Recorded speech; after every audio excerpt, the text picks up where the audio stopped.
Življenje je polno presenečenj, ampak kakšna bodo, je pravzaprav odvisno samo od nas. In to je zgodba Flore Eme Lotrič, ki si je do danes zmanifestirala v življenju popolnoma vse. Ja, jaz sem v show biznis zelo mlada vstopila, že pri 16 letih in v bistvu tudi po naključju. Jaz sem se začela učiti petje pri 15 letih, zato ker mi je bilo to od malega nekaj, kar me je najbolj izpopolnjevalo, kar sem najbolj uživala. Tudi spomnim se, da je bila prva igrača, ki se jo spomnim, mikrofon. Dobila sem jo za rojstni dan in takoj, ko sem v bistvu dobila, mislim, da sem bila stara neki 2 leti, je bila babi zraven in sem rekla, babi, tle so citre, daj mi malo nekaj zaigrej, bom jaz pela. Tako da imam še prav slikco, kako je to izgledalo. In od takrat naprej sem jaz doma pela več ali manj v sobi pa pod tušem. Potem sem se pa pri 15 opogumila, ena prijateljica je hodila takrat na solo petje in sem rekla, jaz bi tudi to probala. In sem se pač vpisala in začela pet. No, na kar meni en dan učitelj reče, jaz sem te prijavil na nek nov šov, ki bo zdaj na televiziji in jaz tako, kako si me prijavil, a ne? Jaz si tako nisem hotela iti, meni se je zdelo to čisto prehiter, zaradi tega, ker dejansko še nisem imela nobenega večjega nastopa, ne? Sem rekla, to bo pa malo preveč zame. In dejansko je bil potem moj prvi večji nastop na javni televiziji in spomnim se, da sem pol ure, preden sem šla na oder, tako mami klicala, mami, jaz imam tako tremo, to ne bo šlo, grozen, jaz se bom sesedla. In vem, da mami ni mogla biti takrat v studiu in je bila doma in je rekla, Flore, jaz sem bila takole, kaj se bo s tabo zgodilo? Ampak jaz sem prišla na oder in se spomnim, da tik preden sem šla gor, so bile moje 3 takrat ful dobre prijateljice iz srednje šole pod odrom in so me vse ful stisnile. In sem dobila, ne vem, kar eno tako moč in kada noč nisem jaz tam pela, vse je bilo v redu, delala sem se, kada to ni zdaj, da ne gleda to zdaj ne vem koliko 1000 ljudi. In pol je kar šlo in se je razvijalo in je v bistvu zelo samo od sebe se vse zgodilo, sploh nisem imela kaj dosti vpliva na to. Ampak recimo, ko se ti zgodi na nek način slava, pri 16-ih, vseeno si bila na nekem večjem projektu, ko so ga načeloma vsi v Sloveniji poznali, kako se takrat soočaš s tem?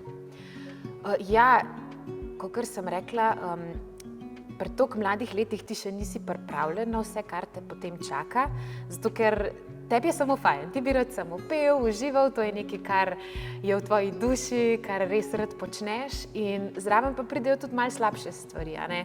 Jaz sem bila takrat v gimnaziji, v 2. letniku in prej sem imela ful enih prijateljev, pa kar naenkrat seveda se spremeniš, ker pač ne moreš več isto delati stvari, kot si jih prej, zamudiš kakšen test, moraš se prilagajati, drugi se morajo malo tebi prilagajati, ker če imaš ti vdajo v nedeljo in priješ, ne vem, ob 3 ponoči domov, valjda ne moreš v ponedeljek potem matematike pisati, a ne, in pol pač ratejo razni pogledi, zakaj pa ona lahko, pa jaz ne morem, zakaj ona ni pisala, pa mi moramo pisati. In pol so se tudi ta neka prijateljstva, ki sem mislila, da smo ful fajn razred začeli krhati in pri 16 letih to tebe noro prizadene, ker vse, kar si ti takrat želiš, je, da si sprejet.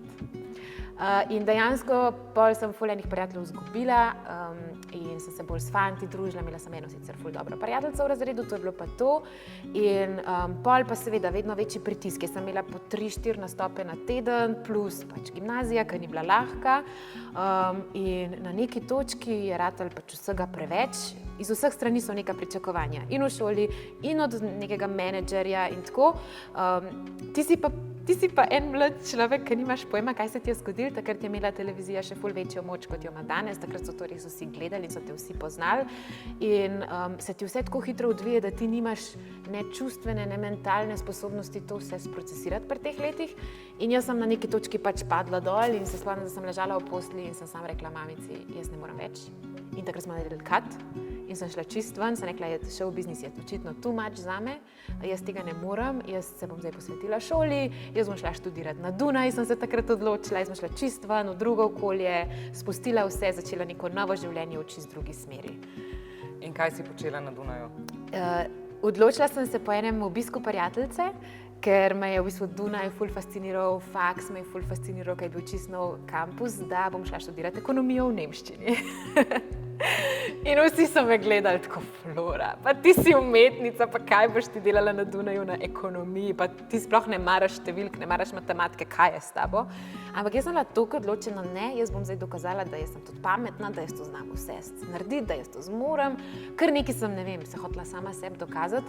In pol na neki točki so starši videli, da sem se začela res poleg mature učiti tudi za certifikat, ki sem ga morala narediti za nemščino in sem se res vsak dan učila, vem, da z očem sva skupaj delala na kuhinjski mizi, on je pač pač imel takrat ful dela za službo, jaz sem se pa pač vsak dan učila od zore do mraka, za maturo pa za certifikat, ker sem imela pa vse hkrati, ker sem se zelo pozno odločila, da bi rada šla. In oni, ko so to videli, da sem se jaz tako zagrebla, ker sem pa tak človek, da ko se nekaj odločam, bom jaz naredila vse, da bo to uspel. Ker nekaj čutim, da moram narediti, pač grem z vsemi koraki in z vso voljo tja. In oni so to videli in so rekli, ok, pač mi itak ne bomo mogli več ustaviti, moji starši so sicer zelo strogi pa tako, ampak so mi pa dali svobodo, da če so videli v meni željo, da so me spustili, a ne, niso me zadržali, kar sem jim ful hvaležna. In dejansko, ja, so videli, da me ne morajo več zaustaviti in so rekli, ja, prav, ne, bo šla pa na Dunaj, saj se bomo že znajdela, ne. Tako se je pa zgodilo in sem šla. Ok, ampak recimo, ne, kar srce čuti, ponavadi je treba kar slediti srcu. Ne? Ja. Ti si šla tukaj v bistvu zdaj razumsko v to zadevo. Ne? Ja. Si šla malo čez sebe, ne? Ja. Kako se je to obneslo?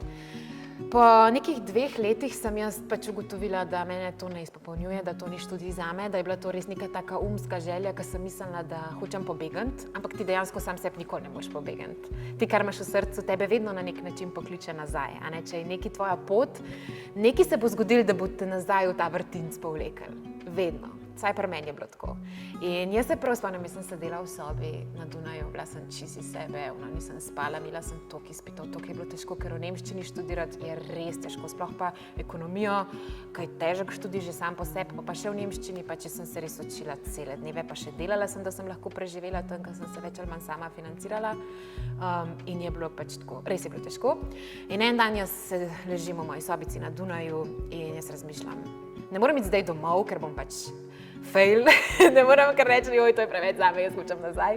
Naj se nekaj zgodi, da bo mene poklicali nazaj v Slovenijo, da bom šla spet v glasbo, v to, kar jaz rada počnem. Naj se nekaj pač zgodi. In kaj je bilo? Mislim, da ni bilo en teden, da mene kliče producent musicala Vesna, da si oni želijo, da bi jaz prišla na audicijo za glavno vlogo Vesne. In jaz je tako čisto navdušena, spomnim se, da letim do sobe od kolegice, ki so bili skupaj v študentskem domu, samo ona je bila en štuk višji ali nižji, zdaj se več ne spomnim, po mojem, da je en štuk nižji. In jaz letim do nje, joj, Klara, jaz sem dobila klic, jaz grem na audicijo in jaz smo bili najbolj možen veseli, jaz sprintam tekst za audicijo in ona je fant, jaz sem punca in tam vadva v sobi in ona me tako, ne, daj to tako povej in jaz tako in potem pojem in se učim vseh teh pesmi, ki sem jih mogla na audiciji zapeti, tako da ona je bila ful velik podpornik, kar sem mi še danes hvaležna, sva si ful pomagali med sabo čez te težke čase. No in potem jaz res grem na audicijo in na audiciji je bil en fant, ki ni znal teksta, ki ni znal pesmi, jaz sem bila tako, ki to si tako ne bom dobila, ker sem njemu prešepetovala, kaj mora on povedati, ne? Ker je čistko očitno v letu, so ga zadnji trenutek poklicali, ne vem, kaj je bilo. In jaz pridem iz audicije in rečem, joj, pač tale bo pa težka, ne? In na koncu mi rečejo, ja, boš prišla še na eno audicijo, pa bomo pol videli, pa sem mislim, da še za njima 2, 3 pač probala. Ampak ful časa mi niso sporočili. Sami sem tako čutila, da bom jaz to dobila in sem pol še več delala, da sem si v bistvu prvoščila poletno šolo musicala v Londonu, ker v musiclu pa vsem kljub temu, da je bila to moja želja iz otroštva, jaz nisem imela nobenega znanja. Ne? Jaz sem samo gledala musicale, nisem pa vedela, kako se to dela, tako da sem se ogromno naučila, ker jaz sem kar nekako vedela, to bo ziher prišlo. Ne? In dejansko res, pol mene kličejo, ja, dobila si vlogo, začnemo, ne vem, februarja delati. In tako je bilo. Glede na to, da v bistvu dejansko spet počneš nekaj, kar je zares za tvojo dušo, ne? Kako si to dosegla? Ne? Vem, da si začela tudi meditirati in se v bistvu manifestirati si stvari, ampak kako to izgleda? Marsikdo si želi doseči nekaj, pa mu vse ne uspe, kljub temu, da si želi, bere knjige, vlaga nek trud v to, ampak mu ne uspe. Jaz sem sama pri sebi videla, da delala sem res ogromno enih služb. Jaz sem probala in sem bila v marketingu, v nepremičninah, v turizmu, v gostinstvu, na Dunaju sem delala na letališču, za kozmetiko, tako vse živo sem delala, ampak jaz sem na vseh teh službah samo čakala, da bo konec. Kdaj bo ura, ne vem, 4, 5, 6, 7, kakorkoli, da bo to šlo mem. In jaz se spomnim, da sem že sodelavkam takrat razlagala, jaz bi enkrat tako musicala, jaz bi to, jaz bi ono, jaz bi tretje, jaz bi vodila, ampak nisem se čutila še, da sem tam, da to lahko naredim, da imam že znanje, da imam moč. Nisem se čutila še dovolj dobra, In sem dejansko zdaj vidim za nazaj mogla iti čez vse te službe, da sem danes tle, sem, ker ne vem, pa vem ful enih stvari o tem, pa dobim en projekt, kjer delam za, ne vem, neko tako znamko, ker sem mogoče enkrat že na Dunaju za njo delala. In tako, zdaj, ko sem v tem, kar res rada delam, vidim, da se je vse do takrat moglo nekako poklopiti, da sem jaz zdaj tam, kjer sem. Kako je pa do tega prišlo? Jaz sem pač potem, ko se je zgodila korona, dejansko končno dokončala študij, zato ker vmes med Vesno je bilo pač preveč, mi smo imeli turnejo po celi Sloveniji in to skupaj z faksom je bilo skoraj da misija nemogoče, saj takrat jaz nisem znala vsega tega pohendlati. Tako da jaz sem v bistvu pol med korono čistko rekla, lej, 5 ne morem, vse je zaprt, ampak vedno sem si pa želela biti tudi voditeljica. In jaz sem poslala pač prošnje na radije, najbolj sem si želela pač delati na Radiu 1. In jaz sem poslala prošnjo v petek popoldne, v ponedeljek so me že klicali na audicijo. In pa sem res prišla na audicijo in so me takoj vzeli in sem bila tako, okej. Po 3 dneh na prometu sem že skoraj da ne šla, mislim, po 2 tednih na prometu, no, sem že šla v eter, sem se že naučila snemati program, pa sem šla live v program in se je dejansko ful hitro vse odvijalo. Zato sem pa tudi med korono pač odkrila še eno veliko strast poleg petja, tudi voditeljstvo. In dejansko sem na radiju dobila ogromno enih izkušenj, ogromno enih ljudi sem spoznala, se ful naučila tudi o sebi. In videla, da v bistvu je to nekaj, kar me tudi zelo veseli. In šele, ko sem začela delati te stvari, ki so me veselile, sem videla, koliko sem prej težko vstajala, koliko prej nisem bila v pravih službah. Ker zdaj recimo jaz niti kave več ne rabim zjutraj, jaz se pač zbudim in jaz imam zdaj plan, jaz delam zdaj že za decembra plane, kaj bom, pač imam že en projekt, pa že za drug let imam en projekt v glavi. In dejansko že takoj, ko se zbudim, jaz si pač napišem, kaj imam tisti dan za narediti in jaz točno vem, kaj moram delati, zjutraj si dam neko namero, kaj hočem danes doseči in pač potem se to zgodi, ker sem začela pač zelo zavestno živeti. Ampak da sem pa do tega prišla, sem imela pa in obdobje depresije in obdobje skoraj da ne burnouta, ker lani na radiju sem pa šla pač, poleg tega, da sem veliko delala, sem šla čez razhod, pač s bivšim fantom, s katerim sem že živela skupaj, s katerim sem bila ful povezana, ful časa skupaj, sva že nekako kar malo gradila neko življenje in ko mi je ta neka iluzija razpadla, je bilo ful težko in sem se še bolj vrgla v delo, ker mi to pomaga, ker sem malo deloholik. In takrat je bilo pa pol na neki točki vsega too much in dela in čustev in tako in sem skoraj doživela burnout, kot se zdaj ful rado reče. Nisem bila še tam daleč od tega, ampak sem pa čutila, da če ne bom nekaj spremenila, tudi prijatelj me je videl, kaj je pa bil že na tem, je rekel, Flora, pač jaz ti bom dal samo eno številko, prosim poslušaj me, zaupi mi, pa se pejt naučiti meditirati. In jaz njemu, jaz meditirati, pač tak živc, ko sem jaz, toliko energije, ko imam jaz, kako bom jaz sedela primer 2 minuti v tišini, ni šans. Ampak jaz sem bila na tisti točki toliko slabo, da sem rekla, lej, karkoli mi bo pomagali, jaz bom šla.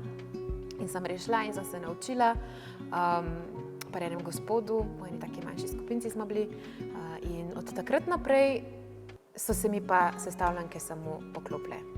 In od takrat naprej, po 3 mesecih so se prvi rezultati pokazali, po pol leta, zdaj bo pa že 1 leto počas, ko meditiram. In dejansko kar situacije, ki niso zame, se same od sebe razpletejo. Na neki točki sem čutila tudi, da moram dati odpoved, da je enostavno preveč vsega prišlo, da tudi na radiju, ker sem v bistvu uživala v svojem delu, ful sem bila rada voditeljica, ful sem rada imela poslušalce, pa to komunikacijo z njimi.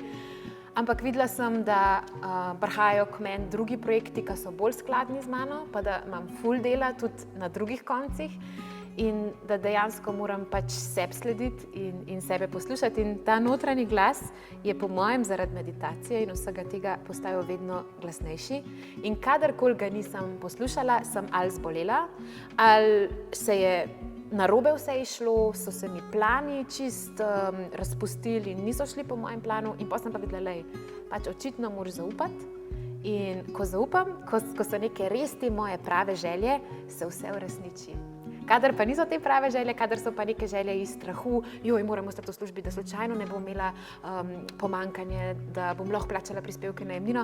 Vedno, ko sem bila tako v strahu, pa v krču, recimo, ne vem, do denarja, to se mi je zgodilo par mesecev nazaj, malo sem že čutila, da bo počas čas, pač, da dam odpoved, ker je bilo preveč vsega, ampak jaz sem imela ta strah pomankanja v smislu, zdaj pa res, končno sem si malo našparala, ne moreš zdaj, mislim, kaj če zgubi službo, vse je nek reden prihodek, kako boš pa plačala prispevke, vedno dražji so, najemnino imaš, ne vem, samo da ustaneš iz posle, imaš že toliko pa toliko denarja za kreirati, In me je bilo ful strah in kaj se je zgodilo, imela sem kar dost prišparanega, ampak meni prideta 2 radarja, ne vem, za 30 cono, jaz sem šla pa dost več in sem ful enega denarja mogla za to plačati. Potem pride ena izvršba, ki je prišla na stanovanje, kazen, kjer sem prej živela, pa pač ga nova najemnica očitno ni dala meni naprej in je, ne vem, kazen iz ne vem kdaj in sem še tam dala ful ene, par 100 evrov.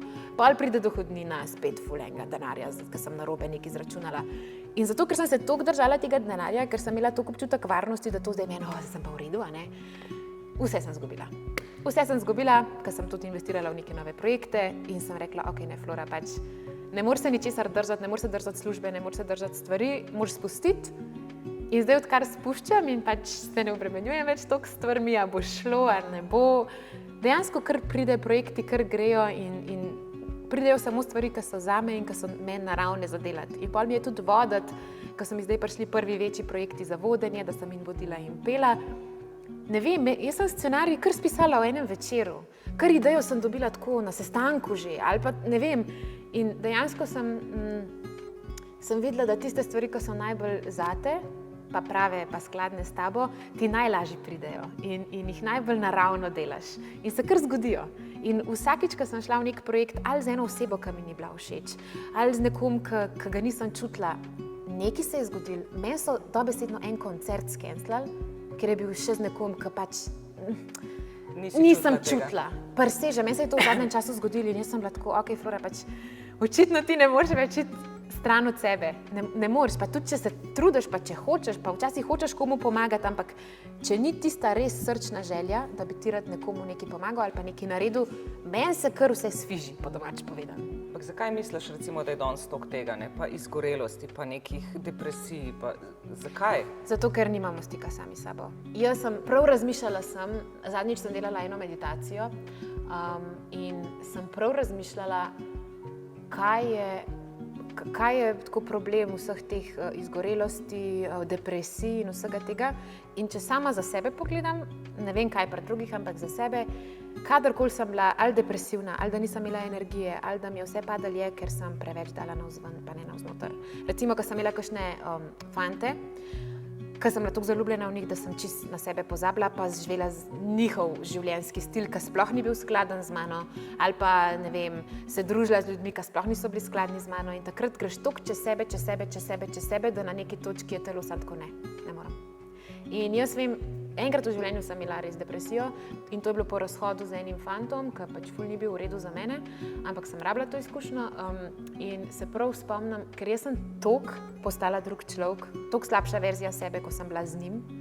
To je bilo že sicer par let nazaj, ko še nisem bila toliko močna, ampak dejansko zdaj, ko nazaj gledam, zakaj se je to vse zgodilo, je, ker res sem toliko pozabila, kdo je sem, in pač sem delala stvari, ki sem jih naredila, sem vedela, da niso prav. Za vse sem vedela, da ni prav, da ni z mano skladno, ampak ko imaš nekoga, misliš, da imaš tokrat, da vse to moraš, da boš sprejet, pa ljubljen. In takrat edinič sem imela depresijo, ker sem šla toliko čez sebe, da sem sebe čisto ugasnila zaradi tega, ker nisem več mogla biti v svoji koži, ker sem vedela, joj, take stvari si naredila, ki jih sama nikoli ne bi, recimo, Tako da to sem se prav spraševala, prav par dni nazaj, Isto je z izgorelostjo, se mi zdi, Ker ti toliko navzven vse delaš, pa pozabiš na svoje telo, ki je pa najpomembnejše, ne spiš, ne ješ, ne vem, preskakuješ obroke, nimaš časa za nobenega, ki te polni, Ti rabiš en vir, da te polni. Ali si ti to sam, pa so to tvoje neke rutine, ali so to ljudje, ali je to tvoj partner, nekoga rabiš, da te polni, ali pa pač neko dejavnost, ne vem, ples, joga, meditacija, karkoli. Jaz pač vem, da rabim to uro zjutraj zase in tudi bom po mojem imela malo izziv, ko bom pač dobila partnerja, da bom ostala v svojem centru zjutraj, pač v redu je, I love you, ampak... Če bo on jutranji tip človeka, veš, pa bo ful govoril zjutraj, takoj. Ne, pa se jaz tudi ful, tako sem zjutraj že takoj, pa gremo se pogovarjati, ampak vseeno rabiš pa tako, veš, ene stvari, ki so tvoje, pa ki tebe polnijo, pa pač lahko daš sebe navzven, Tako, kot fulkrat rečejo, če ni tvoja steklenička polna, ne moreš nobenemu naliti. Tako, nekako na tak način skušam živeti, pa se zavedati. Se pravi, ja, tvoja zgodba je v bistvu, da si nekako v tej točki, zdaj si pa res toliko zmanifestirala življenje in delaš točno to, kar si želiš, da si zares srečna, ne? Siješ navzven, zdrava si navznoter, to je to, ne? Cel krog je zapolnen. Ja.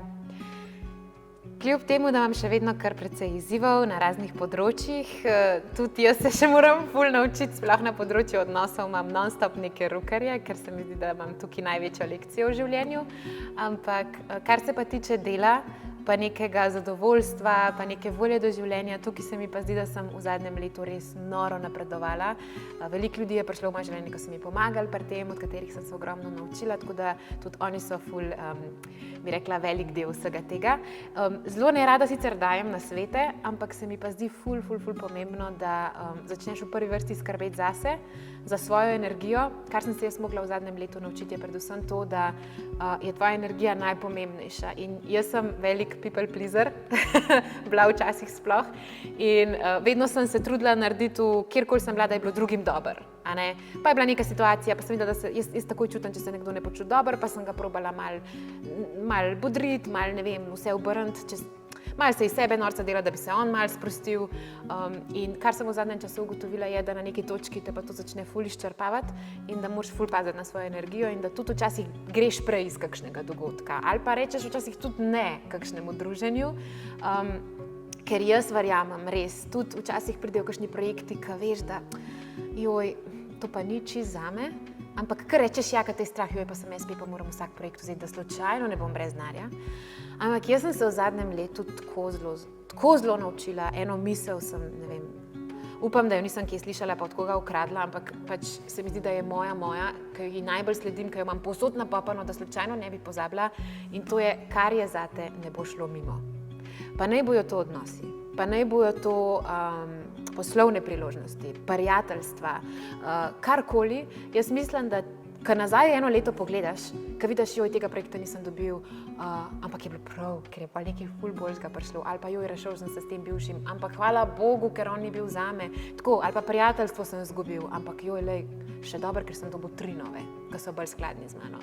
In včasih je v trenutku to ful težko videti in to vidiš šele čez nekaj časa, ampak jaz sem sama pri sebi videla, da res, kar je zate, ne bo šlo mimo in tako največjo lekcijo sem imela letos, zdajle pred kratkim, zelo pred kratkim, ker sem pač mi jo zadogajal en odnos, ampak jaz sem videla, da on še ni ready. Po dolgem času, res po dolgem času mi je nekdo zadogajal, pa sem videla, on še ni ready, ker je tudi zglišal narazen in tako, lej, ne, spomnim se sebe, čakaj, to ne bo šlo. In čeprav mi je ful bilo do tega, sem bila tako, ne, Flora, kar je zate, ne bo šlo mimo. In ko bo nekdo ready, se ne boš spraševala, ne bo, a je, a ni, a to zdaj bo ali ne, ampak sam bo. In sem bila prvič v življenju tako čist lahkotno sposobna nekoga spustiti in mu dati prostor in reči, tlej, v redu je, super si, ampak vidim, da to še nekaj ni, ne? In pač pejt, če bo, nekoč morda, mogoče pa ne. In sem spustila prvič v življenju, da nisem, ker vedno sem ful grabla, joj, to moram, da slučajno ne bom kaj v življenju zamudila. Zdaj sem pa in z odnosi, in s prijatelji, in s projekti, sem tako, če je nekaj zame, bo prišlo v takšni ali pa drugačni obliki, v takem projektu, v drugem projektu, v tretjem projektu in ničesar več ne forsiram. Sam ponavljam si, kar je zate, ne bo šlo mimo, kar je zate, ne bo šlo mimo in kaj najtežje si to ponavljam. In pol čez par mesecev, včasih pa tudi čez par let dojamem, da je bilo to res. Tako da, če eno sporočilo želim povedati, je to, da si pač takrat, kad je najtežje, to ponavljaš v glavi in je ful lažje dihati, ker imamo vsi ta strah, da bomo kaj zamudili. Se mi zdi, da je to v človeku noter in da zelo malo ljudi obvlada to, da bi mu bilo čisto vse in da bi bil čista flegma. Ampak, ko pa enkrat to zavestaš, v redu je. Vdih, izdih, malo zmeditiraš in je. V življenju imamo vedno možnost izbire. Izberemo lahko, na kakšen način bomo živeli. In ravno to dokazujejo zgodbe izjemnih in močnih žensk. Če imaš tudi ti takšno zgodbo, ki lahko inspirira koga drugega ali pa mu samo pokaže pravo pot, potem nam piši, spodaj je vse zapisano. Sicer pa si zapomni eno stvar. Vedno si najmočnejša takrat, ko pokažeš svojo šibkost.